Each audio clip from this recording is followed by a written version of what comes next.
Hello friends, welcome to the channel beautician Sumitra Shah. तो आप देख पा रहे हैं ये मैंने लुक क्रिएट किया है स्पेशल फॉर दुर्गा पूजा।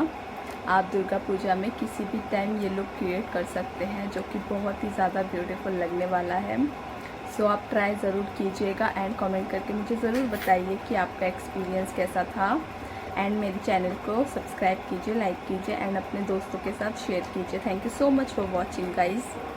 ऐदां नी चलदे प्यार सोहणीए, ऐदां नी चलदे प्यार, ऐदां नी चलदे प्यार सोहणीए, ऐदां नी चलदे प्यार, ऐदां नी चलदे प्यार सोहणीए, ऐदां नी चलदे प्यार। जुल्फां दे जाल तेरे नी खुदा दा कहर कुड़े, नैन बेकाबू तेरे बनदे आ जहर कुड़े।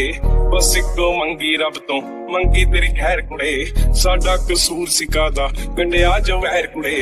माड़ी तू कीती बेहिसाब सोहणीए, माड़ी तू कीती बेहिसाब। ऐदां नी चलदे प्यार सोहणीए, ऐदां नी चलदे प्यार, ऐदां नी चलदे प्यार सोहणीए, ऐदां नी चलदे प्यार, ऐदां नी चलदे प्यार सोहणीए, ऐदां नी चलदे प्यार, ऐदां नी चलदे प्यार सोहणीए, ऐदां नी चलदे प्यार। ओ रंग तेरा चानण वर्गा दिल काली रात कुड़े, ठोडी ते काला तिल जो पाउंदा सी बात कुड़े। कखां दा करता नी तू मंगदा सी साथ कुड़े, आले चक लिखण लाता तेरी करमात कुड़े। टुटी है अद विचकार सोहणीए, टुटी है अद विचकार।